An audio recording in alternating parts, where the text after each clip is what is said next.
বাংলাদেশের নাজিম মিম আর তানিশা, ভারতের আরমান, পায়েল আর কৃত্তিকা। এদের ঘটনা একই রকম। বান্ধবীকে ঘরে রাখার ফলে নিজের সংসার নষ্ট হয়েছে মিম আর পায়েলের। যদিও পায়েল এখনো আরমানের ঘর করে যাচ্ছে, একসাথে হাসি খুশি ভাবে ভিডিও বানালেও বিগ বসের ঘরে সব রহস্য ফাঁস হয়। আদতে সুখে নেই এই কাপলরা। দ্বিতীয় স্ত্রী কৃত্তিকার প্রতি আরমানের ভালোবাসার প্রতি পদে পদে প্রকাশ পায়। পায়েলের কান্না নেটিজনদের হৃদয় ছুঁড়ে গেলেও বিগ বস থেকে বাদ পড়েছেন তিনি। নিজ স্বামী আর সতীনকে দেখছেন বিগ বসের ঘরে। কষ্টটা সহজে অনুভব করা যায় তার। আমি বুঝি না নিজের সংসারে নারীরা কি মনে করে। সুন্দরী যুবতী বান্ধবীদের দিনের পর দিন রাখে, কিভাবে রাখে?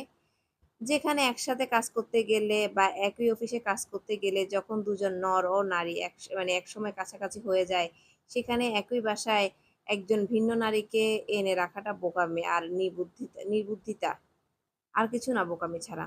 এখন প্রশ্ন জাগে, আসলে কি নারী নারীর শত্রু নাকি পুরুষের চরিত্র খারাপ? পুরুষের স্ত্রীর প্রতি ভালোবাসা থাকলে দ্বিতীয় নারী সুযোগ পায় কি করে? আর পুরুষ এক নারীতে সন্তুষ্ট থাকতে পারে না জেনেও নারীরাও বা কেন অন্য নারীকে তাদের স্বামীর কাছাকাছি আসতে দেয়? প্রশ্নটা এখানেই রয়ে গেল। আপনারাই বলবেন, কি পুরুষের চরিত্রের দোষ নাকি নারীর শত্রু? আপনারা একটু জানাবেন।